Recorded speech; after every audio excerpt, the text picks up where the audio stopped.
नमस्कार। Asian news की खास पेशकश संतुलन का समीकरण यानी कि बैलेंस इक्वेशन में आपका स्वागत है। आज हम एक बहुत गंभीर मुद्दे पर बातचीत करने जा रहे हैं। देश की राष्ट्रपति से लेकर पश्चिम बंगाल की मुख्यमंत्री से लेकर गांव देहात की स्त्रियां तक इस मुद्दे पर बातचीत कर रही हैं और उनको लगता है कि जिस देश में स्त्री को पूजा जाता है, जहां उसको देवी का दर्जा दिया जाता है, वहां कभी 3 साल की बच्ची, कभी 4 साल की बच्ची के साथ बलात्कार होता है। एक डॉक्टर जो 24 घंटे आपकी सेवा करने के लिए अस्पताल में होती है और अस्पताल में उसके साथ बलात्कार होता है। एक लड़की जो काम करने जाती है उसके साथ बस में बलात्कार होता है। एक लड़की कहीं हथरस में काम है उसके साथ बलात्कार होता है। कुछ दबंग लोग बलात्कार करते हैं। हम ये देखते हैं कि लगातार हमारे देश में बलात्कार की घटनाएं बढ़ रही हैं, महिलाओं के साथ छेड़छाड़ की घटनाएं बढ़ रही हैं और महिलाओं को एक तरफ हम अभी देवी का पर्व मनाएंगे, महिलाओं की पूजा करेंगे, हम स्त्रियों के लिए बहुत सारे आदर्श सूचक बात करते हैं, हम उनको बहुत बड़ा स्थान देते हैं, पर हम ये देखते हैं कि समाज में एक बहसीपन है जिसमें बच्ची से लेकर अधेड़ स्त्रियों तक को भी लोग नहीं बख्शते। एक तरह की मानसिकता। अब इसमें दरअसल बहुत बार राजनीति होती है। तो ये राजनीति क्यों होती है? लोग कहते हैं कि इस प्रदेश में हुआ। जब लोग पश्चिम बंगाल में जुलूस निकाल रहे थे तो पूना में एक घटना हो रही थी, फिर वो घटना जो है उत्तराखंड में हो रही थी। लगातार हम देखते हैं कि एक के बाद एक घटनाएं होती हैं। रोज हम देखते हैं कि मीडिया में ये बात आती है। ऐसा नहीं कि पहले स्त्रियों के साथ ऐसा नहीं होता था। अगर हम पीछे की तरफ चलते हैं तो हम ये देखते हैं कि स्त्री को एक सामान की तरह, जब कोई राजा किसी पे आक्रमण करता था तो जब वो वहां से कोई चीज लूटता था तो स्त्रियों को भी लूट में शामिल करता था। इसीलिए बहुत बार राजस्थान में जोहर की प्रथा, अगर आप देखते हैं कि सती की प्रथा विकसित की गई। पति को लगता था कि मेरे बाद ये मेरी स्त्री को कोई दूसरा आदमी हासिल ना करे तो वो जोहर कराता था। अंततः मरना स्त्री को पड़ता था, प्रताड़ित स्त्री को होना पड़ता था और ये सिलसिला कम होने का नाम नहीं ले रहा। जबकि सरकार ने और हमारे कानून ने कड़े कानून बनाए। निर्भया केस के बाद तो फांसी लटकाने की बात भी हुई। जब हैदराबाद में सरेआम जिन लोगों ने बलात्कार की घटना को अंजाम दिया था उनको पुलिस ने मारा तो लोगों ने फूल बरसाए। बाद में भले ही उनकी पे जांच हुई क्योंकि हमारे यहाँ एक सजा देने का तरीका है, पर हम ये देख रहे हैं कि इस देश में इसको लेकर बहुत सियासत भी हो रही है। रोज जुलूस निकल रहे हैं, मोमबत्ती जलती है। निर्भया के समय भी हमने देखा प्रोटेस्ट हुआ और लगातार प्रोटेस्ट होते हैं। वो प्रोटेस्ट अपनी जगह है और ये घटनाएं अपनी जगह है। तो क्या वजह है कि कानून है, समाज है, सरकार है, पर क्या मानसिकता है? क्या वो मानसिकता बदलने में हम कामयाब हुए हैं? तो हम इस गंभीर विषय पे बातचीत कर रहे हैं और हमारे साथ बातचीत करने के लिए अलग अलग क्षेत्रों में जो महिलाएं काम कर रही हैं, जो पुरुष काम कर रहे हैं, जो उनसे हम बातचीत करेंगे क्योंकि उन्होंने बहुत नजदीक से चीजों को देखा है और वो चीजों की गंभीरता को समझती हैं। तो इसी सिलसिले में मैं सबसे पहले हमारे साथ पंचायती राज व्यवस्था से लंबे समय से जुड़ी जिला पंचायत की अध्यक्ष रही लक्ष्मी वर्मा जी हैं। मैं उनसे चाहूंगा मैडम कि ये पहले अगर हम बात करते कि अभी महिला आरक्षण की बात हो रही है और अभी ये कहा जा रहा है कि साहब महिलाओं को 33% आरक्षण दिया जाएगा, पर हम पीछे चलते हैं। पंचायती राज व्यवस्था पहली ऐसी व्यवस्था थी जहां पर कि महिलाओं को 50% आरक्षण मिला और मैं छत्तीसगढ़ की बात करूं तो अभी भी 54% महिलाएं पंचायती राज में हिस्सेदारी कर रही हैं। महिलाओं ने सरपंच पति का टैग हटाने में भी कामयाबी हासिल की है, पार्षद पति का टैग हटाने में भी कामयाबी की है। और यदि मैं देखता हूं कि 1994 से जो पंचायती राज अधिनियम आया था उसके बाद करीब करीब हम 30 साल होने जा रहा है, महिलाओं ने ये सिद्ध किया है कि वो पंचायतों में नेतृत्व कर सकती हैं और वो आगे गई हैं। जो पंचायती राज में जो सरपंच थी, कोई विधायक बनी है, कोई सांसद तक गई हैं, तो महिलाओं ने सिद्ध किया है। तो आप चूंकि महिला प्रतिनिधि हैं और आपने पंचायत में लंबे अरसे से काम किया, आप भाजपा में हैं जहां पर कि महिलाओं को बहुत बड़े सम्मान के साथ बात की जाती है। अगर मैं छत्तीसगढ़ की बात करूं तो यहाँ पर जो है उस तरह की योजना, महतारी वंदन जैसी योजना चलती है। तो इन सब के बावजूद ये जो घटनाएं हो रही हैं इसमें आप किस तरह से इसको देखती हैं? देखिए सुभाष जी, आज 21वीं सदी में हम पहुंच गए हैं, लेकिन बहुत ही चिंता का विषय है कि जो बेटियां, जिसको हम कहते हैं कि आज हमारे भारत में आज़ादी के बाद पूरा अधिकार मिला, स्वतंत्रता का, उन्हें सभी चीज़ों में बराबर का अधिकार मिला। हमारे जो संविधान है उनने उनको बराबरी का दर्जा दिया, लेकिन उसके बाद भी भारत के साथ साथ अन्य देशों में भी मैं कहूँगी। लेकिन जिस प्रकार से बेटियों के साथ में अभी जघन्य अपराध जो हो रहे हैं, बलात्कार की घटनाएं घट रही है और भी महिला उत्पीड़न के अनेक घटनाएं हमारे सामने आती है, और जब उसको देखते सुनते हैं तो बहुत ही मन पीड़ित होता है। और इसकी जितनी भी निंदा की जाए, एक सभ्य समाज से ये अपेक्षा नहीं की जा सकती है। आज एक डॉक्टर बेटी के साथ में घटना घटी और उस बेटी को देखिए, एक शिक्षित बेटी है। हम कहते हैं कि अनपढ़ जो हैं वो कोई अपराध कर रहे हैं, उन्हें पता नहीं है कानून क्या है, नियम क्या है।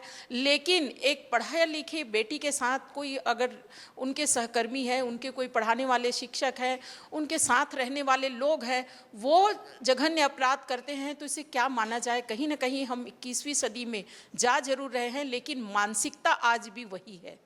मैं ये कहना चाहूँगी कि कहीं ना कहीं पुरुष जो है, शुरू से एक व्यवस्था रही है पुरुष प्रधान की, और पुरुष हमेशा अपने आप को एक सुपर जो मानसिकता है उससे उबर नहीं पाते हैं। बहुत सारे पारिवारिक स्थिति भी, मैं कहती हूँ कि जो सामाजिक वातावरण भी है, पुरुष के साथ साथ वो महिला को स्वतंत्रता का अधिकार देता नहीं। कहीं ना कहीं उसे एक उपभोग की वस्तु के रूप में आज तक उपयोग करने की, ऐसे नहीं है कि सभी लोग, लेकिन समाज में अधिकांश लोगों की जो सोच है वो इस सोच से उबर नहीं पा रहे हैं, और इसलिए बेटियों के साथ इस तरह जो अपराध हो रहे हैं, आज समाज में जागरूकता लाने की ज़रूरत है। कानून अपना काम करती है, समय समय पे महिलाओं के लिए बहुत सारे कानून सरकार ने बनाए, और उस कानून का इम्प्लीमेंट करना जो प्रशासन का काम है वो भी हो रहा है। लेकिन अपराधी जो है वो अपराध करने से रुक नहीं रहा है। जी, जैसे मैं एक थोड़ा आपको रोकना चाहूंगा। जब आप ये कह रही हैं कि अपराधी अपनी हरकतों से बाज नहीं आ रहा है, और महिलाओं के प्रति समाज का पितृसत्तात्मक समाज होने से महिलाओं के प्रति नजरिया अलग है, पर राजनीतिक पार्टियां जो हैं वो जो मूल मुद्दा होता है उसको भटकाकर यदि ये मांग करें कि ममता बनर्जी इस्तीफा दे दे या प्रोटेस्ट करें और कहें कि ये उनके राज में अराजकता हो रही है, तो जिस डॉक्टर की आप बात यहाँ कर रहे हैं कलकत्ता में, तो जो अभी हैदराबाद में भी थी वो भी एक डॉक्टर थी, वो वेटनरी की डॉक्टर थी। सवाल ये नहीं, एक लड़की निर्भया थी, वो कोई और काम कर रही थी। स्त्रियां अलग अलग अपने लिए मुकाम हासिल कर रही, वो जानती हैं कि अगर वो आर्थिक रूप से आज़ाद नहीं होंगी तो बहुत सारी वजह यह है कि उनके पीछे जो दबाव है उन पर, वो मेन आर्थिक दबाव है। तो ऐसे में राजनीतिक पार्टियों का क्या स्टैंड होना चाहिए? देखिए, राजनीतिक पार्टियां ठीक है, राजनीतिक ढंग से सोचती, लेकिन कानून जो है वो अपना काम करती है। आज हर जगह कानून का राज है, न्यायपालिका अपना काम करती है और उसको अपना काम करना भी चाहिए। राजनीति से हट के अगर मैं बात करूं तो मुझे बहुत ही दुख हो रहा है कि आज हम 21वीं सदी में पहुंचने के बाद भी स्वतंत्र रूप से जीने का जो हमारा अधिकार है वो हमें नहीं मिल पाता है। कहीं ना कहीं समाज में हम दबावपूर्ण जीवन जीते हैं। एक महिला होते हुए मैं आज बहुत ही कहना चाहिए ओपनली इस बात को रख रही हूँ कि राजनीति के क्षेत्र में भी जब हम काम करते हैं तो हमें दोयम दर्जे के रूप में ही देखा जाता है। कहीं ना कहीं एक समाज के साथ राजनीति में भी काम करने वाले लोगों की ये सोच होती है कि महिला है तो वो सेल्फ वर्क नहीं कर सकती, सेल्फ अपना जो डिसीजन है वो नहीं ले सकती है, सेल्फ अपना कोई वजूद नहीं तैयार कर सकती है।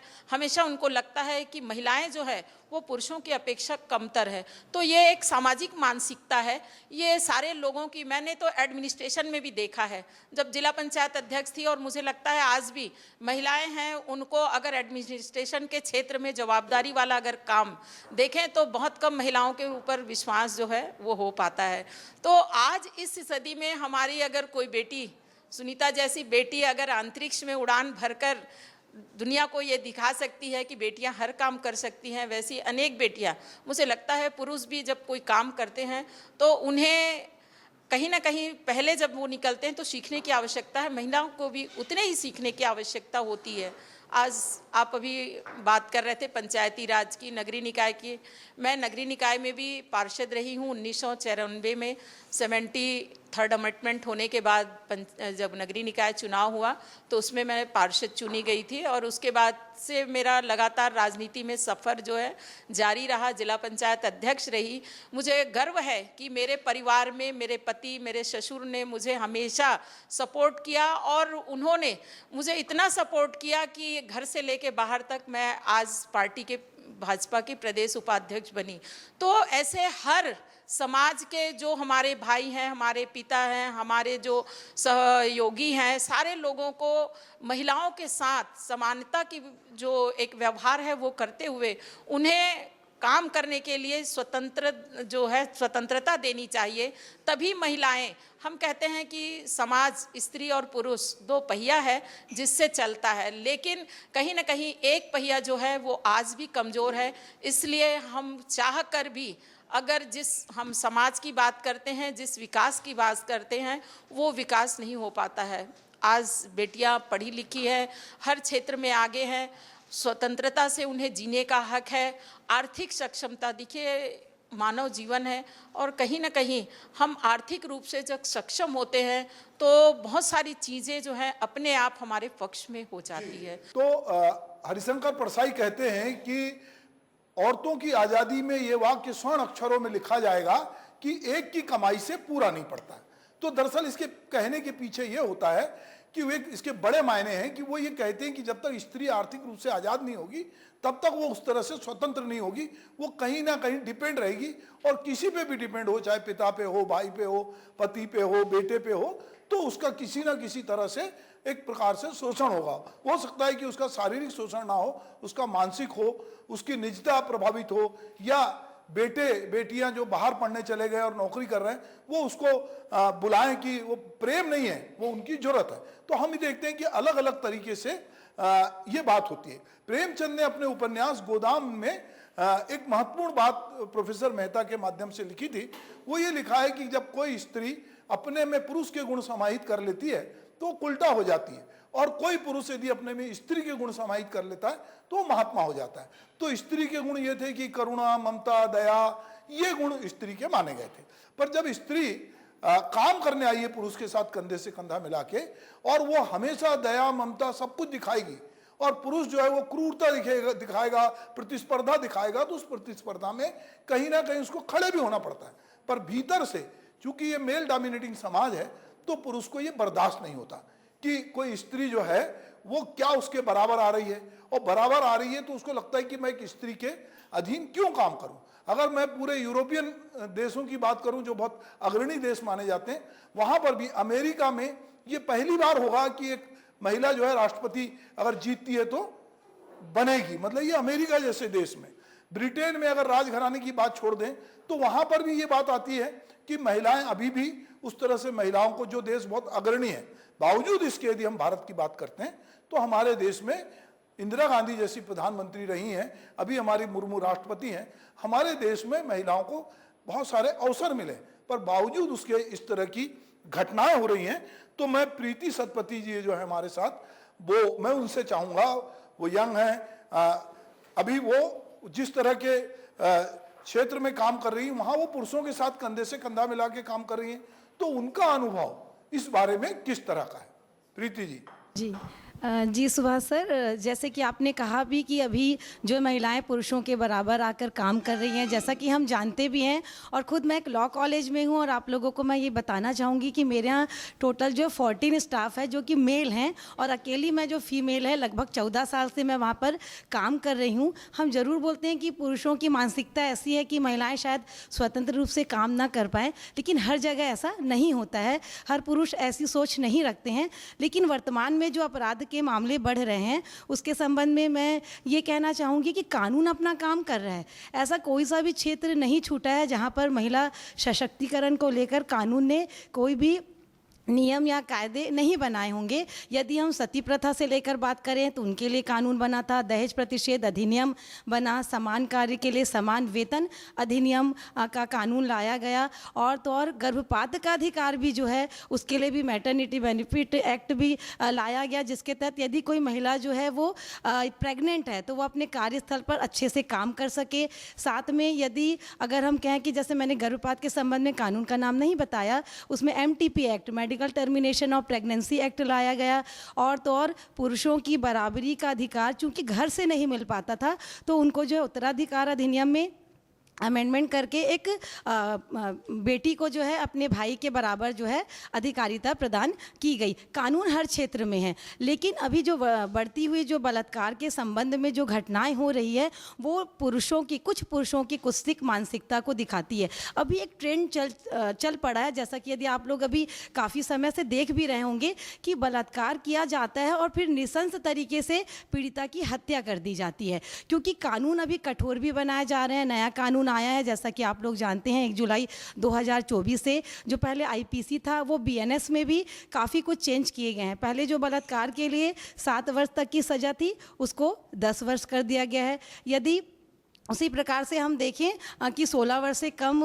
उम्र की जो महिलाएं हैं, बालिकाएं हैं, उनके साथ यदि बलात्कार होता है तो वो सज़ा 20 वर्ष से लेकर आजीवन कारावास और साथ में उसमें जुर्माने की भी जो है प्रावधान किया गया है। ये जुर्माना इसलिए भी दिया जाना आवश्यक बनाया गया ताकि यदि महिला के चिकित्सा व्यय में किसी भी प्रकार का जो खर्च होता है और साथ ही साथ उनके पुनर्वास की व्यवस्था भी की जा सके। इसके अलावा यदि जो 12 वर्ष से कम एज की जो बच्चियाँ होती हैं उनके साथ यदि बलात्कार होता है तो उसके लिए मृत्युदंड तक का भी प्रावधान है, आजीवन कारावास से, और साथ में जुर्माने की भी व्यवस्था की गई है।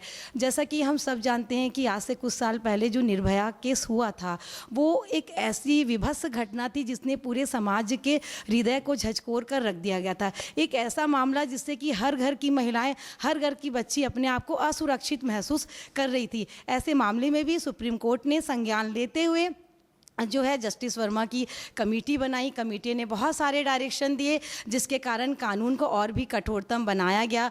पॉस्को एक्ट को कठोर बनाया गया, साथ ही साथ पॉश कानून भी लागू किया गया। और ऐसे कुछ नियम थे जैसे यदि कोई महिलाओं का पीछा कर रहा है या फिर महिलाओं को इस तरीके से छूने की कोशिश कर रहा है, गलत तरीके से छूने की कोशिश कर रहा है, तो उसके लिए भी जो है वो कठोर कानून लाए गए ताकि कोई भी पुरुष जो है वो इस तरीके की हरकत ना करे। हर क्षेत्र में कानून होने के बावजूद भी यदि लगातार अपराध बढ़ रहे हैं, जैसे कि एक चीज़ मैं मेंशन करना चाहूँगी, आज मैंने एक प्रतिष्ठित न्यूज़पेपर में पढ़ी जो रायपुर के बारे में बताता है कि हमारे यहाँ फरवरी से लेकर जुलाई तक लगभग 104 अपराध के मामले दर्ज किए गए हैं जो कि बलात्कार से संबंधित हैं।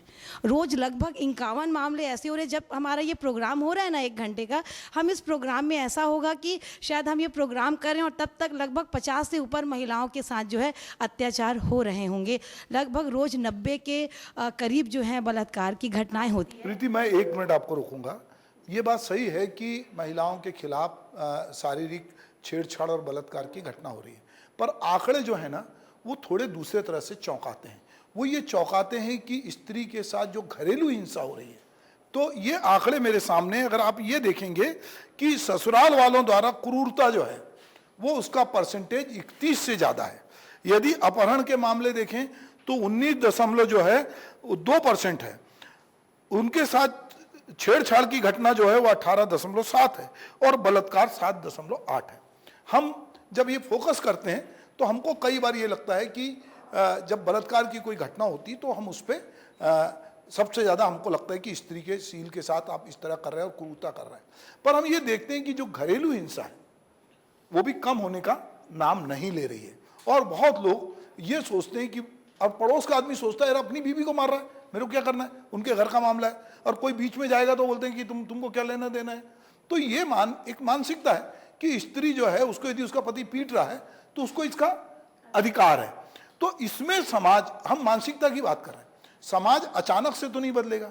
आप घर में स्त्री के घरेलू हिंसा को सपोर्ट करते हैं, आप घर में स्त्री को कहते हैं, भेदभाव करते हैं कि ये फिल्म जो लगी है ये लड़का देख सकता है, लड़की नहीं देख सकती। आप घर में कदम कदम पे उसके साथ भेदभाव करते हैं। फिर आप समझते हैं कि वो जब बाहर जाएगी तो वही जो लड़के हैं, ये बाहर से तो पैदा नहीं हुए, वो भी तो किसी के भाई हैं, किसी के पिता हैं। उनके मन में वो भावना क्यों नहीं है कि ये जैसे मेरी बेटी है वैसे। तो मुझे लगता है कि कई बार इस मानसिकता को लेकर भी यदि कुछ हो तो आप उस पर बात करें। सर, जैसे कि शुरुआत से ही हम देखते हैं कि एक पितृसत्तात्मक परिवार की व्यवस्था में हम लोग रहते आए हैं, और उस समय ये सोचा ही जाता है कि आर्थिक रूप से जो एक पुरुष सक्षम होकर परिवार की पूरी व्यवस्था संभालता है और महिलाओं का काम सिर्फ घरेलू स्तर तक ही सीमित रहता है। तो ये जो मानसिकता में इतने साल के बाद भी परिवर्तन काफ़ी धीरे धीरे हो रहे हैं, और कुछ विकृत मानसिकता होती है जिसकी वजह से घर में महिलाओं को प्रताड़ित किया जाता है। और इसके लिए सबसे पहली बात ये होती है कि जागरूकता की कमी होती है। खुद महिलाएं बाहर नहीं निकल कर आती, पड़ोसी तो दूर हैं, जो महिलाएं पिटती है अपने पति से, अपनी सास से, तो वो भी सोचती है कि मैं बाहर निकल कर क्यों काम करूं। चूंकि मैं कानून के क्षेत्र से हूं सर, तो मुझे एक चीज़ पता है कि जैसे ही महिलाएं अपने कानूनी अधिकार का प्रयोग करती है ना घरेलू हिंसा के लिए, क्योंकि घरेलू हिंसा तो ऐसे मामले होते हैं जिसमें पति या उसके नातेदारों के द्वारा जो है एक महिला को जो है प्रताड़ित किया जाता है, चाहे वो शारीरिक रूप से हो चाहे वो मानसिक रूप से हो। तो ऐसे मामले में यदि एक महिला निकल कर बाहर आती है, रिपोर्ट दर्ज कराती है, तो ये मान के चलिए कि फिर उसके बाद उसकी जो पारिवारिक व्यवस्था है ना, वो बिल्कुल खत्म होने की स्थिति हो जाती है। चलो, मैं आपको रोकूंगा, ऐसा नहीं है। मैं समझता हूं कि मैं बहुत सारी महिलाओं को, चूंकि हम थिएटर में भी काम करते हैं, हम बहुत लंबे समय से अलग अलग साहित्य में काम करते हैं, हम बहुत जगह स्त्रियों को अपने बराबर का या अपने से ज़्यादा ताकतवर भी समझते हैं। और घर में हम यहाँ बैठ के ये बात कर सकते हैं कि हमारे अपने घरों में भी बहुत बार, ठीक है कि हम बाहर बहुत तोपचंद बनते हों या बहुत पावरफुल बनते हों, पर हमारे अपने घरों में भी हमारी स्त्रियां जो हैं बहुत सारी चीज़ें हमसे वो कराती हैं जो अगर हम चाह के भी नहीं कर पाते। तो मुझे लगता है कि बहुत सारी स्त्रियों ने अपना एक स्वतंत्र औरा बनाया। उसमें ठीक है कि उनके पति, परिवार के लोग शामिल हैं, पर उन्होंने भी संघर्ष किया है और समझाने की कोशिश की है। मुझे लगता है कि हम जब देखते हैं, मेरे साथ नीतू हैं, नीतू सिंह, ये लगातार मैं इनकी पूरी जर्नी को देख रहा हूँ। जिस दिन से ये रायपुर आई हैं उसके बाद मैंने लगातार ये देखा है कि इन्होंने, ये राजपूत समाज की अध्यक्ष हैं, तो ये जब आई थी तो चूंकि ये बनारस यूपी से आई थी, तो वहाँ का एक परिवेश होता है, एक बहू जी का परिवेश होता है। तो मैं नीतू की पूरी जर्नी को देखता हूँ और आज मैं देखता हूँ कि वो रायपुर शहर में बड़ा बड़ा संगठन चला रही हैं, वो गरबा जैसा कार्यक्रम आयोजित करती हैं और कई क्षेत्रों में वो सक्रिय हैं। तो नीतू, मैं ये जानना चाहता हूँ कि क्या हर बार पुरुष उसके लिए बाधक है या पुरुष उसके लिए सपोर्टर की तरह आता है, और यदि वो सपोर्टर बनता है तो वो प्रोसेस क्या होती, किस तरह से? मैं बोलना चाहती हूँ कि हर चीज़ के दो पहलू होते हैं। पुरुष सहयोगी भी है तो कई बार पुरुष हमारे बहुत बड़े विरोधी भी हो जाते हैं। तो एक पारिवारिक परिवेश में हम देखें तो स्त्री को हर तरीके के पुरुषों का सामना करना पड़ता है। कहीं जहाँ पति हमारे सपोर्ट में, हमारे कार्यशैली में, हमारे जो हम भी जो कार्य करना चाहते हैं उसमें पूरा उन्होंने अपना समर्थन देते हैं, हमें आज़ादी देते हैं हम अपनी तरीके से काम कर सकें। और बहुत बार महिलाएं जो होती हैं इसका उनको हमेशा विरोध का, परिवार, अपने पति का, अपने पिता का, अपने भाई का विरोध का सामना करना पड़ता है। तो मैं हमेशा महिलाओं होने के नाते और एक जो मैंने अपने जीवन के जो 20 साल 25 साल मैंने इस प्रक्रिया में रह के जो सीखा है, महिलाओं के क्लोज आई हूँ और महिलाओं के दुख दर्द को मैंने समझा है। क्योंकि हम लोग एक सामाजिक तौर पे महिलाओं के संग जुड़ते हैं और समाज में जो महिलाओं की दुख तकलीफ़ों को लेके हम जो देखते हैं कि हमें प्रतिदिन हमारी बच्चियों को, हमारी महिलाओं को किस तरीके की तकलीफ़ मिलती है। तो हम ये देखते हैं कि कई बार हम महिलाएं ही आपस में अपने परिवार की बच्चियों को आगे पढ़ने नहीं देना चाहती। अगर पिता सपोर्ट करते हैं तो कई बार माताएं उस चीज़ से के विरोधी हो जाती हैं। तो मेरा मतलब है कि अगर आज के परिवेश में हम देखें तो हम बच्चियों को स्वावलंबी बना रहे हैं, हम उनको अपने सेल्फ डिफेंस सिखा रहे हैं, सेल्फ डिपेंड होना सिखा रहे हैं। तो जहां हम पुरुष, अगर कई बार ऐसा होता है कि हम सामाजिक परिवेश में जब बन के आते हैं तो हमें कई बार ऐसा फील होता है, हमारे पुरुषों को फील होता है कि हमारे समाज में जो महिलाएं हैं ऐसा नहीं कर सकती, हमारी परंपराओं का क्या होगा। तो होता क्या है कि जब हमारी महिलाओं से मैं अनुरोध करना चाहती हूँ कि जब वो इस तरह की परिस्थितियों का वो सामना करती हैं तो सबसे पहले तो उसका पक्ष और विपक्ष कोई भी चीज़ शांति वार्ता से बहुत अच्छे से हो सकती है। तो जब हमें चंडी का रूप लेना भी आता है तो हमें सरस्वती के रूप में भी हम काम कर सकते हैं। तो जब हमें चंडी का रूप तब लेना ज़रूरी हो जाता है जब हमारे अधिकारों को हमें जीने नहीं दिया जाता। मतलब कि हम पढ़ना चाहते हैं, उच्च शिक्षा धारण करना चाहते हैं, हम कुछ बनना चाहते हैं, तो वहाँ पे यही सोच आकर हमारे पति, जब हमारी शादियाँ होती हैं और हमारे जो पति होते हैं, बहुत आजकल तो बहुत बदलाव आ चुका है समाज में। तो मेरे यहाँ कहना है कि जब महिला आगे आती है तो बहुत सारे पुरुष उसको पीछे खींचने की कोशिश करते हैं, लेकिन हमें अपने दिमाग को संतुलित करते हुए मैं ये कहती हूँ कि अगर वो पीछे कोशिश करते हैं तो कहीं ना कहीं वो आपकी क्षमता उससे बहुत ज़्यादा बढ़ती है, क्योंकि आप उस जीवन को जीने की कोशिश करते हैं, आप उसमें अपना सारा एफर्ट डालते हैं, अपनी ताकत लगाते हैं, अपने आप को अपग्रेड करते हैं, तो कहीं ना कहीं वो आपको आगे बढ़ाता भी है।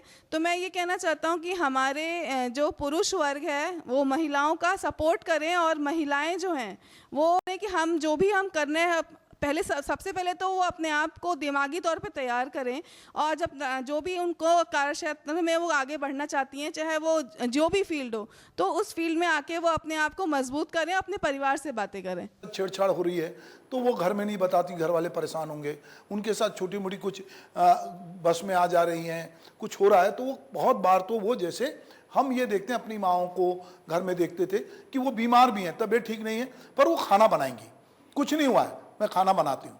मतलब वो अधिकांश जगह ये रहता है कि वो पहले अपनी पीड़ा को दबाती हैं, या उनके साथ जो कुछ घटित होता है उसको वो कोशिश करती हैं कि इससे घर परिवार डिस्टर्ब ना हो, तो उतनी रिपोर्ट नहीं हो रही है। तो एक जागरूकता की बात हो रही है कि ठीक है कि महिलाओं का उत्पीड़न हो रहा है, पर उनके लिए जो सुरक्षात्मक उपाय हैं वो उपाय के बारे में भी बातचीत होना चाहिए।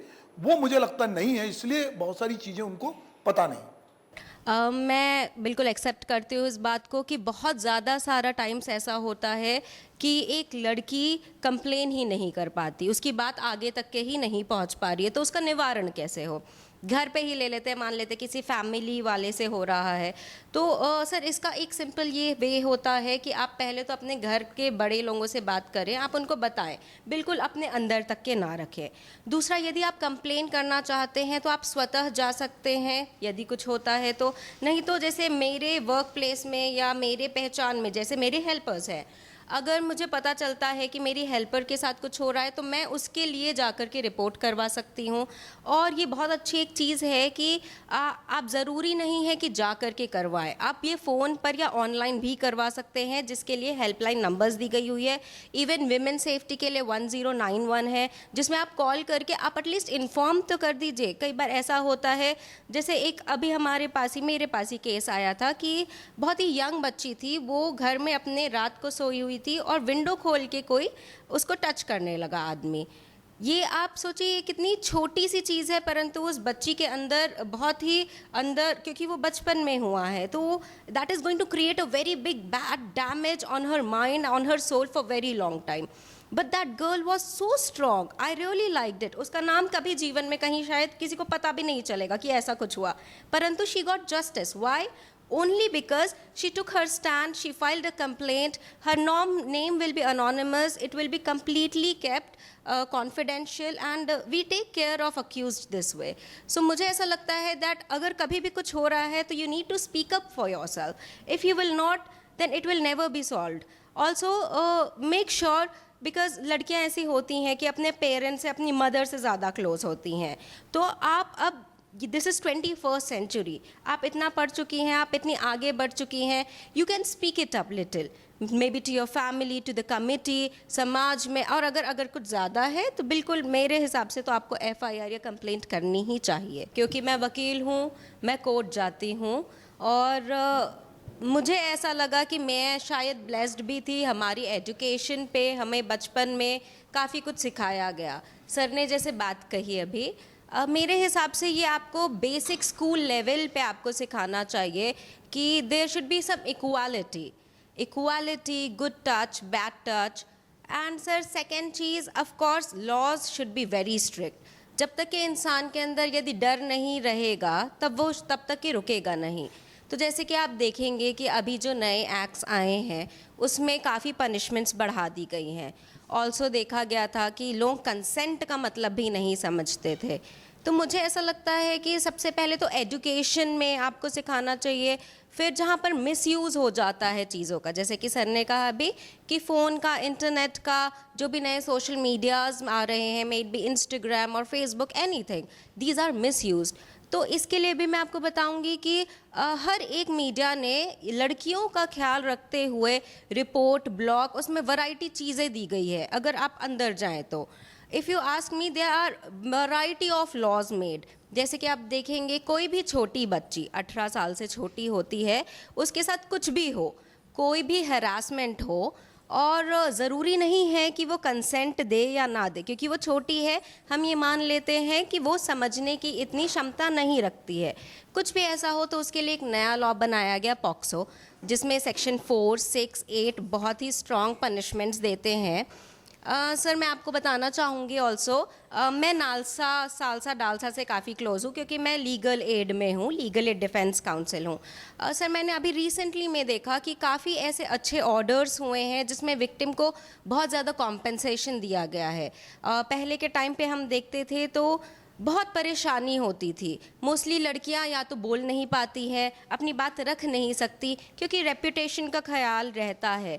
तो ये बहुत अच्छी चीज़ है लॉ में कि आपका नाम को कॉन्फिडेंशियल रखा जाएगा, विक्टिम का नाम कभी डिस्क्लोज नहीं किया जाएगा। आप किसी भी जगह पे FIR कर सकती हैं, ज़रूरी नहीं कि वो आपका लोकल ही पुलिस थाना हो। This is called zero FIR। कोई भी मेडिकल फ़ीस नहीं लगेगी आपको। यदि कोई भी लीगल एडवाइस लगेगा तो आपको लीगल एड वहाँ पे अब उपलब्ध एनी टाइम रहता है।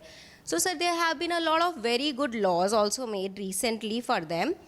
And also if you see in the work zone, sir work place के लिए हमारा एक नया protection of women at from sexual harassment at work place बना है, जिसके हिसाब से हर ऑफिस में एक कम्युनिटी होनी चाहिए जिसकी विमेन एक हेड होंगी, and the community will be taking care of every little complaints, also anything happening with women.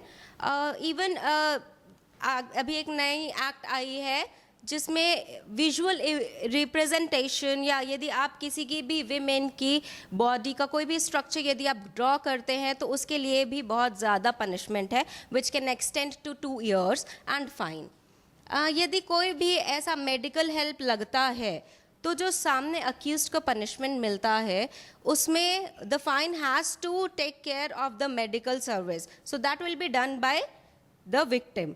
And also on the other hand side if we see government कैसे help कर सकती है, उसके लिए ही नालसा का help मिलता है कि कॉम्पेंसेशन कई बार देखा गया है कि ऑर्डर हो जाता है परंतु वो विक्टिम तक के नहीं पहुंच पाता। तो इसके लिए बहुत ही अच्छा ये बना हुआ है नया प्रावधान कि टाइमली उनको मिल जाए। And also if you will see there are times when a woman needs protection चाहिए, आपको मेंटल सपोर्ट चाहिए, तो उसके लिए अलग से सर्विसेज प्रोवाइड की गई है which has been already been provided. Also sir I will say like अभी हम बात कर रहे थे कि फैमिली का, कि डावरी जब लेते हैं फैमिली क्रूएलिटी हो जाती है, ये सारी चीज़ें हैं जो कि परिवार से आती है। परंतु मुझे ऐसा लगता है कि we women are equivalent to that of man and one should speak, और ज़रूरी नहीं है कि इससे आपका रिश्ता खराब ही हो जाए, आप एक संतुलन में आए। जी, तो चलिए हम बातचीत को आगे बढ़ाते हैं। हमारे साथ शताब्दी सुबोध पांडे हैं। वो किसी परिचय की मोहताज नहीं है, महिला आयोग में रही हैं, महिला संगठनों में काम करती हैं, लगातार अभी जो है वो सचिव हैं छत्तीसगढ़ महिला मंच की, और बहुत सक्रियता के साथ वो काम करती हैं। वर्षों से हम उनको जानते हैं और कोई भी मंच हो उस पर वो उनकी अपनी बात रखती हैं। शताब्दी, मैं एक बात जानना चाहता हूँ कि राजनीतिक दल बहुत सुचिता की बात करते हैं और वो कहते हैं कि सब महिलाओं पे हाय तौबा मचाते हैं कि या अली हम ना हुए, हम होते तो हम ये कर देते, हम वो कर देते।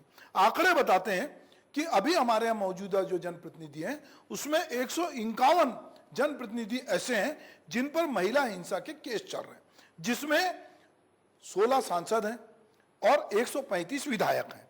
अगर हम इसको पार्टी वाइज बात करें तो जो सबसे सुचिता की बात करती है बीजेपी, उसके 54 लोग हैं, कांग्रेस के 23 लोग हैं, तेलुगु देशम के 12 हैं, आम आदमी पार्टी के 13 हैं, अखिल भारतीय तृणमूल कांग्रेस के 10 हैं, 5 राष्ट्रीय जनता दल के हैं, मतलब एक प्रकार से इसमें सभी लोग, सभी दल शामिल हैं। हम दल पे नहीं जाते, मैं फिर मानसिकता की, हमने जो विषय रखा है मानसिकता की, पर चूंकि राजनीतिक दलों की मजबूरी ये है कि आप ये कहेंगे साहब पॉलिटिकल केस है तो ठीक है, आप कहेंगे कि भाई धरना प्रदर्शन कर रहे थे इसको हटा लो, पर ये तो महिलाओं के साथ हिंसा के केस है।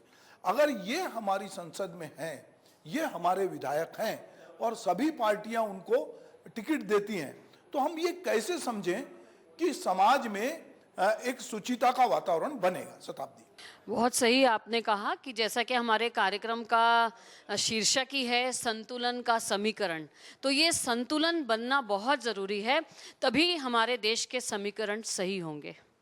क्योंकि देखिए, जब आप संसद में प्रतिनिधि के तौर पर भेजते हैं, यानी कि वो पूरी मानवता का प्रतिनिधित्व कर रहे हैं, और यदि वे ही गलत आचरण से युक्त हैं तो निश्चित रूप से वो किसी भी राजनीतिक दल के हों, उनको टिकट ही नहीं दी जानी चाहिए। और अगर मालूम हो जाता है उनके जीतने के बाद कि उनके ऊपर महिला संबंधी, बालकों संबंधी या इस प्रकार के किसी भी जघन्य अपराध में संलिप्त हैं, तो मेरी तो ये मांग रहेगी इस मंच से कि उनकी तुरंत जो मान्यता है वो रद्द कर देनी चाहिए और संसद में ऐसे लोगों को ही बैठने का अधिकार मिलना चाहिए जो निश्चित रूप से मानवता की रक्षा के लिए कार्य करने के लिए आए हों, क्योंकि शपथ तो वो यही लेते हैं और उसके बाद अगर वो अंदर से इस प्रकार के हैं तो ये बहुत ही निंदनीय है। निश्चित रूप से ऐसा नहीं होना चाहिए।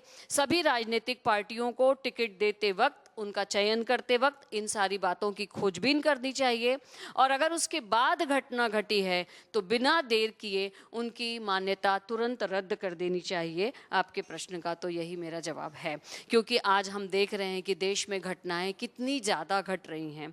एनसीआरबी के आंकड़े बताते हैं कि आज 30% की रफ्तार से महिलाओं के प्रति होने वाले अपराध बढ़ रहे हैं, तो ये हमारे लिए बहुत चिंतनीय है। जैसा कि आपने कहा कि सोशल मीडिया के माध्यम से भी हम देख रहे हैं कि 50% से ऊपर 58%, 59% महिलाएं ये कह रही हैं विश्व स्तर पर, तो उसमें भारत भी शामिल होगा, कि सोशल मीडिया के माध्यम से भी उनके ऊपर अत्याचार हो रहा है, उनके साथ शोषण हो रहा है। तो यहाँ ये कहना होगा कि पढ़ा लिखा हो या पढ़ा लिखा न हो, मानसिकता की बात है। मानसिकता बदलने के लिए हम सबको एकजुट होकर कार्य करना पड़ेगा और यहाँ मैं कहूँगी कि माँ का रोल बहुत इसमें ज़बरदस्त होता है। वो चाहे सांसद बेटा हो, खिलाड़ी बेटा हो, अधिकारी हो या पुलिस का अधिकारी हो, कोई भी हो, उसकी माँ ने यदि बचपन से मातृशक्ति का सम्मान करना सिखाया होता तो निश्चित रूप से उसके हाथ से ये जघन्य अपराध न होता। आज आप सबको बताना चाहूँगी कि एक बार जब बाल संरक्षण आयोग में रहते हुए मैं गुजरात के एक बाल संरक्षण गृह में विजिट पर गई थी। वहाँ मैंने बच्चों से पूछा कि आप जिस अपराध में यहाँ आए हो, इस संप्रेक्षण गृह में, वो आपको मालूम है आपने क्या आपसे अपराध घटा है? 80% बच्चों ने ये बताया, हाँ मुझे मालूम है। क्यों बच्चा, तुमको मालूम है और तुमने ऐसा किया, क्यों किया? वो तो हम देखते आए हैं, हमारे घर परिवार में आसपास वातावरण में यही होता रहा है। मेरे पिताजी ऐसा करते आए, मेरा भाई ऐसा करता आया, मेरे आस पड़ोस के लोग करते आए। तो ये 80% बच्चे कौन थे? ये वो स्लम एरिया के बच्चे थे, वो ऐसे वातावरण के बच्चे थे जिन्होंने ऐसा वातावरण ही देखा है।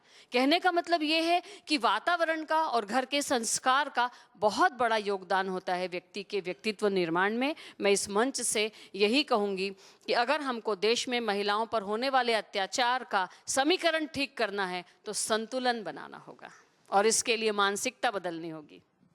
बहुत बढ़िया शताब्दी, आपने बहुत सही बात कही कि अगर हमने संतुलन का समीकरण, जैसा कि जो हमारा कार्यक्रम है उसके पीछे ये कि बैलेंस इक्वेशन, और यदि परिवार में ये बैलेंस नहीं होगा, समाज में ये बैलेंस नहीं होगा तो समाज कहीं ना कहीं लड़खड़ाएगा। हमारे साथ नीतू वर्मा हैं जो बहुत बड़ी फिजियोथेरेपिस्ट हैं। इन दिनों मैं उनसे फिजियो लेने गया हूँ तो मुझे मालूम है कि उनके हाथ में बहुत दम है, तो मैंने कहा नीतू अब इससे ज़्यादा प्रेशर नहीं झेल सकता मैं। तो स्त्री जो है वो अलग अलग क्षेत्रों में काम कर रही हैं और बहुत बढ़िया काम कर रही हैं। नीतू, आप जिस तरह का काम करती, मैंने आपके सेंटर में जाके देखा, आप पास अलग अलग उम्र के लोग आते हैं, स्त्री आती, पुरुष आती हैं, लड़कियाँ आती हैं, सब आते हैं और आप उनका इलाज करते हैं।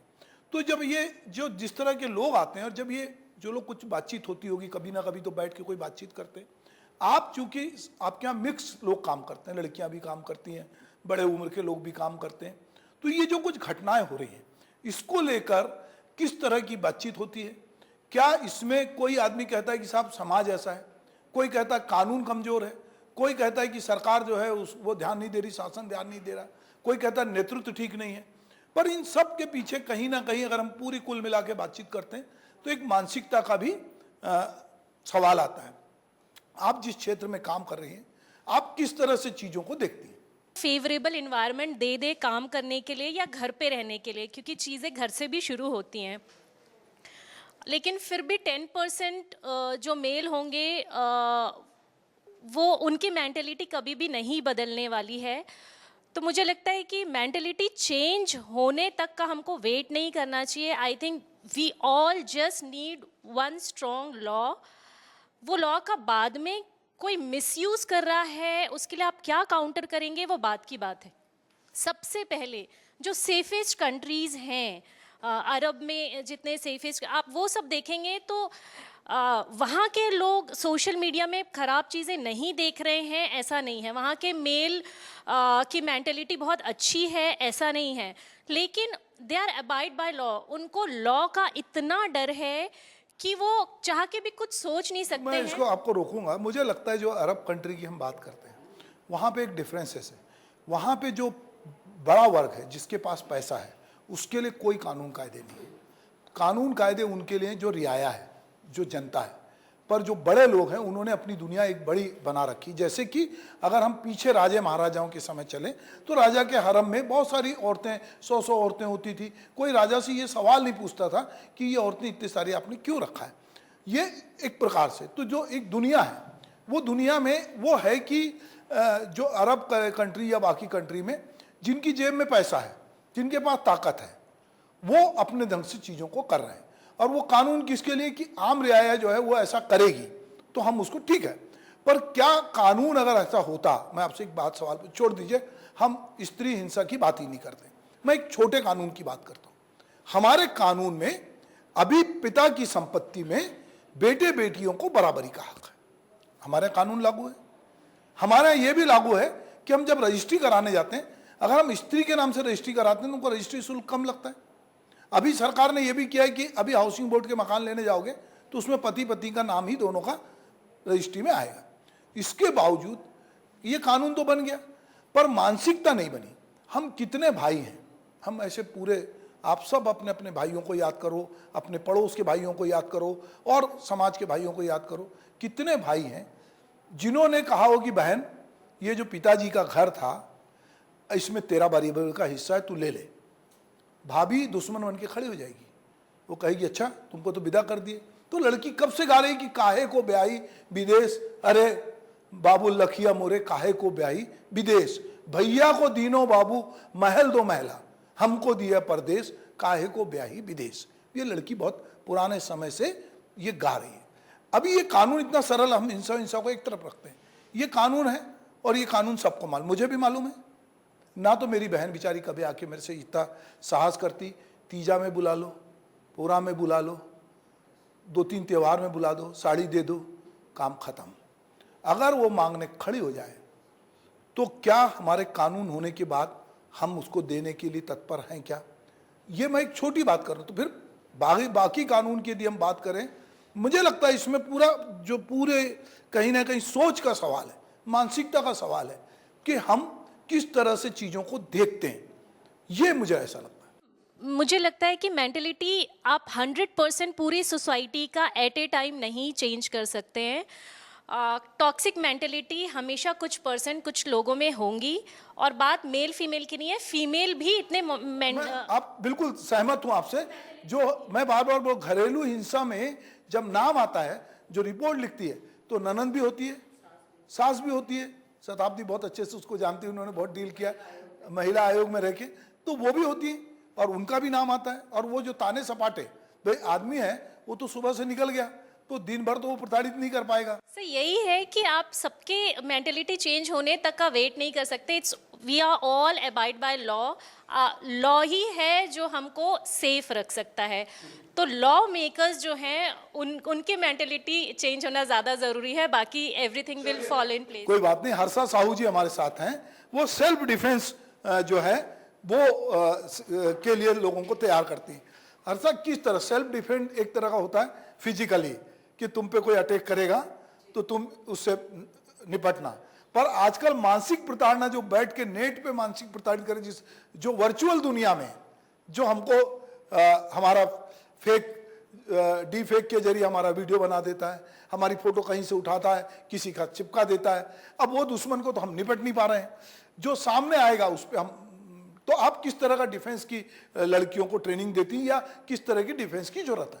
देखिए, मैं आप सभी जानते हैं कि मैं सेल्फ डिफेंस की ट्रेनिंग देती हूं और मैं इतने सालों से काम कर रही हूँ, उस चीज़ से मैंने ये अनुभव किया है और मैं शताब्दी मैडम से एग्री करती हूँ कि लड़कियों को सेल्फ डिफेंस सिखाना ज़रूरी है। उससे ज़्यादा ज़रूरी है कि लड़कों को हम संस्कार सिखाएं।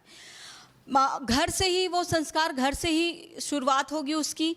और मतलब हम अपने बच्चों को ये सिखाएं कि एक लड़की की, एक महिला की कैसे रिस्पेक्ट करनी चाहिए, ये बहुत ज़्यादा ज़रूरी है। और मैं अपने साथ अभी जब भी मैं सेल्फ डिफेंस के क्लासेस लेती हूँ, ये कुछ टॉपिक पे मैं बात करने की कोशिश करती हूँ और ये बहुत ज़्यादा ज़रूरी है। ये मानसिकता, लड़कों की जो मानसिकता जो आज जो जेंट्स पुरुष मानसिकता जो बोल सकते हैं, वो बदलने की बहुत ज़्यादा ज़रूरत है। आज भी आप देखेंगे कि चाहे लड़की कितनी भी आगे चली जाए, जैसे मान लीजिए मैं इंटरनेशनल खेल के आ गई, मैंने अवार्ड ले लिया, मैं गवर्नमेंट जॉब में हूँ, लेकिन आज भी मैं अगर बात करें तो हस्बैंड वाइफ हम जो दो लोग हैं और दोनों अगर बाहर से आते हैं तो थके दोनों होते हैं, लेकिन काम मैं करती हूँ, पति ये सब जगह का है। और आजकल तो कुछ पति बहुत अच्छे भी होते हैं जो बहुत ज़्यादा हेल्प भी करते हैं। मैं ये हर कोई के लिए नहीं बोलना चाहूँगी, बस बोलना चाहूँगी कि थोड़ी सी मानसिकता बदलने की ज़रूरत है। लड़कों को ये सिखाने की ज़रूरत है, बचपन से उसके दिमाग में ये डालने की ज़रूरत है कि लड़कियों की आपको बहुत रिस्पेक्ट करनी है। आज आप अपनी बहन के लिए आप बहुत अच्छा सोचते हो, वहीं पर दूसरे की बहन के लिए आप कितना गंदा सोच रहे हो। आप कोलकाता की जब हम घटना की बात करते हैं, आज पूरा देश आक्रोशित है, उसी के लिए हर कोई बात कर रहा है। आज मैं ये कहना चाहूँगी कि सेल्फ डिफेंस मैं ये सिखाती हूँ कि आपके पास जो भी चीज़ें हैं आप उसको एज अ वेपन आप यूज़ करिए। लेकिन आज मैं ये बोलना चाहूँगी कि सेल्फ डिफेंस कुछ दिन का नहीं, मैं चाहूँगी कि हर एक लड़की, हर एक महिला, चाहे वो आज ज़्यादा एज में भी हो गई है, जैसे आज बचपन से हम कोशिश करते हैं, आजकल सब सोचते हैं कि सिर्फ सेल्फ डिफेंस सिखाया जाए। सेल्फ डिफेंस से ज़्यादा ज़रूरी है कि उनको मार्शल आर्ट की क्लास दी जाए। मार्शल आर्ट की क्लास जब एक लड़की लेती है तो वो एक अलग आत्मविश्वास आता है उसके अंदर, और कहीं ना कहीं उसके हाथ पर जब हम प्रैक्टिस करते हैं, जैसे बोलते हैं ना, ब्रूसली क्या करता था, एक उंगली से जब प्रेस करता था, धक्का देता था, तो वो जो दूसरा व्यक्ति था बहुत दूर चला जाता। वो क्यों था? अभ्यास के कारण। तो उसको अभ्यास करने की ज़रूरत है। मैं ये सोचती हूँ कि अगर उस हमारी कलकत्ता की बेटी को मार्शल आर्ट आता तो कहीं ना कहीं वो कुछ तो ऐसा कर सकती है और उस व्यक्ति को मुंह तोड़ जवाब दे सकती। मैं हर महिला, हर बेटी से यही अनुरोध करना चाहूँगी कि वे मार्शल आर्ट ज़रूर सीखें और अपनी सुरक्षा करें। और भाइयों से यही अनुरोध करूंगी कि जब वो अपनी बहन को बहन मानते हैं तो दूसरों की बहन के लिए भी अच्छा एक सोचें, अच्छी मानसिकता लाएं। जैसा कि पूरे आज यहाँ पर मानसिकता पे ही बात हो रही है, तो बस मैं यही चाहूँगी, आप सबसे अनुरोध है। देखिए, इतना बुरा लगता है जब ऐसी कोई घटना हमारे सामने आती है। निर्भया की घटना ख़त्म नहीं हुई थी, उसके बारे में लोग आज भी उस बात को याद करते हैं तो लोग डर जाते हैं। और आज हमारे साथ जो कलकत्ता की जो बेटी के साथ घटना हुई। ठीक है, मेरी सहयोगी हैं पूनम ऋतु सेन, वो कुछ सवाल आपसे करना चाहती हैं। हर्षिता जी, हमने लास्ट टाइम एक कार्यक्रम किया था महिला सशक्तिकरण पे और हमने उनसे उस दिन सेल्फ डिफेंस के कुछ गुर सीखे थे। मैडम, मैं आपसे ये जानना चाहूँगी कि आज वर्क प्लेस में काफ़ी महिलाएं होती हैं जिन्हें ऑटो में सफ़र करना होता है, बस में सफ़र करना होता है, और कहीं ना कहीं ये जो वारदातें हैं अक्सर मतलब मोस्टली हम देखेंगे कि कामकाजी महिलाओं को टारगेट किया जाता है। ठीक है, अगर हमारे पास 112 डायल की सुविधा है, जैसे मैम ने बताया 1091 की सुविधा है, लेकिन एट द टाइम सिर्फ और सिर्फ आप स्वयं हैं। कुछ महिलाएं कुछ ऐसी होती हैं या लड़कियां ऐसी होती हैं जिनको सेल्फ डिफेंस नहीं आता। क्या मार्केट में हमारे पास ऐसी सुविधाएं हैं, जैसे पेपर स्प्रे हो गया या पेन, इलेक्ट्रिक पेन हो गए, कुछ ये ऐसी कुछ हमारे पास तकनीक है जिसका उपयोग करके हम सेल्फ डिफेंस अपने लिए कर सके? क्योंकि क्या है ना, समाज, कानून और सरकार सब सामने आएंगी, लेकिन एट अ टाइम जिस समय ये अपराध हो रहा है वहाँ पर आप स्वयं मौजूद हैं, आप खुद ही खुद के लिए काम आएंगी। ये हर महिला को, हर एक लड़की को जानना ज़रूरी है मेरे हिसाब से। देखिए, बहुत ज़्यादा ज़रूरी है, क्योंकि अगर आपको मार्शल आर्ट नहीं आता है या फिर सेल्फ डिफेंस की कोई टेक्निक नहीं आती, तो आपके पास कुछ ऐसे टूल्स होने चाहिए। जैसे आप पेपर स्प्रे की बात कर रही हैं, मैं आपको बताना चाहूँगी कि नोएडा की एक कंपनी है डेविल विल क्राई, उसने मुझे ब्रांड एम्बेसडर बनाया है। मैं पूरे नेशनल की ब्रांड एम्बेसडर हूँ, और उसमें वो एक ऐसा स्प्रे है कि बहुत छोटा सा होता है जिसको आप कैरी कर सकते हैं, और इमिडिएटली जैसे अगर आपके साथ कुछ होता है तो आप उसको स्प्रे कर सकते हैं। और चूँकि वो आपको पता है काली मिर्च का पाउडर का पानी होता है, तो वो आँख में जब जाता है तो आप उतनी देर में आप उस जगह से भाग सकती हैं, सेफ जगह जा सकती हैं, किसी से मदद ले सकती हैं। और एक इलेक्ट्रॉनिक आपने बोला वो आ रहा है, और जैसे एक रॉड आता है, वो छोटा शॉट होता है, बस ऐसे क्लिक करने से वो लंबा हो जाता है, तो वो एक रॉड आता है। ऐसे बहुत सारे सेफ्टी टूल्स आ रहे हैं। अगर आप उन सब चीज़ों की अगर आप बात छोड़ दें, हाँ, तो सेफ्टी पिन है। हम जो चूड़ी पहनते हैं, कांच की चूड़ी, आप चूड़ी निकालिए, वो एक आपका उसका चाकू का काम करेगा। अगर आप चूड़ी पहने हैं और आपको कुछ समझ नहीं आ रहा, आप कांच की चूड़ी तोड़िए, उसके आँख में मारिए। आपके पास मोबाइल है, मोबाइल कितना हैवी होता है, हम लेके चलते हैं, वो आपके उसके सिर पे मार सकते हैं। मतलब जो भी चीज़ है, आप ये जो आपने चाबी रखी है, चाबी आप उसके आँख में डाल सकते हैं। बस ये है कि थोड़ा सा आपको आत्मविश्वास होना चाहिए। सबसे बड़ा टूल्स हमारा है वो है आपका कॉन्फिडेंस। जब आप कॉन्फिडेंस दिखाएंगे, आप देखिए डर तो सबको लगता है। अगर मैं खुद भी अगर बात करूं, अगर मैं अंधेरे में जा रही हूं या फिर मैं जिस रास्ते से जा रही हूं वहाँ पर 10 लड़कियां वो मुझे रोकने की कोशिश करें, क्योंकि मुझे तो पता चल जाएगा कि वो सामने आ रहे हैं मुझे रोकने के लिए, तो मुझे डर लगेगा। लेकिन कहीं ना कहीं आपको अपना आत्मविश्वास बढ़ाने की ज़रूरत है। आप अपना कॉन्फिडेंस दिखाइए कि नहीं, मैं क्यों नहीं मार सकती इसको, मेरे पास बहुत सारे टूल्स हैं। और आप रेडी रखिए। आप चुन्नी आप पहनती हैं, अगर आपको लग रहा है कि दूर में खड़ा है व्यक्ति आपको रोज़ रोज़ रोक रहा है, और आज आप रेडी हो जाइए। आप इस ओढ़नी पे बांध लीजिए बहुत सारे पत्थर, गिठान मारिए, और उसके बाद आप चलते जाइए। जैसे ही वो आपको रोकता है, आप उस चुन्नी को घुमाइए और उससे उस पत्थर, जैसे इसमें पत्थर बंधा है, और उसको घुमा के मार सकती है। बहुत सारे टूल है। आप मार्केट से जो टूल खरीद रही हैं वो बहुत ठीक है, लेकिन अगर आपके पास नहीं है, मतलब आपने कैरी नहीं किया है, तो आप मोबाइल तो कैरी करती ही हैं। हम दुनिया की हर चीज़ भूल जाएंगे, हम मोबाइल नहीं भूलते हैं। तो मोबाइल आपके पास है। अगर देखिए, मान लीजिए जैसे हम कोचिंग जाते हैं, सुबह 4 बजे 5 बजे कई बार जाना होता है, और एक लड़का है या कोई असामाजिक तत्व है, वो आपका पीछा कर रहा है, बार बार बहुत दिन से आपको फॉलो कर रहा है, आपको कुछ समझ नहीं आ रहा है। आप सोशल मीडिया को, हम हर बार गलत नहीं होता सोशल मीडिया, अगर उसका पॉजिटिव यूज़ आप कर रहे हैं। मान लीजिए आप चल रहे हैं, आप मोबाइल तो आप पकड़े हैं, उसको क्या पता आप कॉल कर रहे हैं, क्या कर रहे हैं, आप करिए, आप लाइव ऑन कर दीजिए। पीछे जैसे ही वो आपको पकड़ने आ रहा है, आप लाइव दिखाइए, बोले देखिए आपको पूरा दुनिया देख रहा है। बहुत सारी चीज़ें हैं, बस ये है आपको उस समय दिमाग लगाने की ज़रूरत है। अगर आप डर गई तो फिर आप कुछ नहीं कर सकती। मैंने आपको, हाँ, डर के आगे जीत है बोलते हैं, वही है। आप कोशिश करेंगी तो आप अपनी सुरक्षा कर सकती हैं। अगर हम कहते हैं कि हम सोशल हैं, सामाजिक हैं, तो निश्चित रूप से जो सामाजिक है वो बहुत सारे नियम कानून से बंधा है, वरना जानवर में और मनुष्य में जो है कोई अंतर ना रहे। हम बहुत सारे वैल्यू सिस्टम की बात करते हैं, उसके बारे में हमारे पाठ्यक्रम में भी होना चाहिए, और अलग अलग जो है वो नैतिक शिक्षा की बातचीत होनी चाहिए। आपने केस अजमेर की बात की, भौरी बाई इसका एक बड़ा उदाहरण है, जिनने एक लंबी लड़ाई लड़ी। बहुत सारी महिलाएं हैं जिन्होंने लंबी लड़ाई लड़ी, और वो लड़ाई लड़ते लड़ते उनकी उम्र भी हो गई, पर हाँ, जो अपराधी हैं वो कहीं ना कहीं किसी ना किसी बहाने से, कानून में बहुत सारे लूप होल्स होते हैं, बहुत सारे एविडेंस नहीं मिलते हैं, तो वो छूट जाते हैं। बहरहाल हम ये मानते हैं कि जैसे हम ये देखते हैं कि खाप पंचायतें होती हैं, आप अगर दिगर जात में शादी करते हो, समाज की पसंद से नहीं करते हो तो हुक्का पानी बंद कर देते हैं, समाज का बहिष्कार कर देते हैं। अभी समाज को इस तरह से सोचना चाहिए कि ये तो ठीक है, ये तो छोड़ो, ये तो शादी कर रहे हैं, दो लोग मिलके कर रहे हैं, पर जिस घर से लड़के इस तरह के अपराध में शामिल हैं, क्या उनका सामाजिक बहिष्कार होगा? क्या उनको लगेगा कि समाज उनके परिवार को बता रहा है कि भाई ये तुमने ठीक से नहीं किया? हम इस तरह से भी बहुत सारी चीजें कर सकते हैं। आप लोग इस विमर्श में मेरे साथ शामिल हुए। संतुलन का समीकरण, हम अगले सप्ताह एक नए विषय को लेकर इस पर बातचीत करेंगे। ये जो महिला उत्पीड़न है, जिसमें समाज की क्या भूमिका है, कानून की क्या भूमिका है, सरकार की क्या भूमिका है और मानसिकता क्या है, इसको लेकर हमने बहुत सारी चीजें खोली। और निश्चित रूप से ये हमारी बातचीत जो है वो परत दर परत लोगों को सोचने के लिए विवश करेगी कि क्या इसी तरह हम जब कोई प्रकरण होगा, कभी निर्भया होगा, कभी किसी और बच्ची के साथ होगा और हम उस पर बातचीत करेंगे, तो मुझे लगता है कि ये एक समाज में बदलाव आ रहा है और बहुत सारा सकारात्मक बदलाव आ रहा है।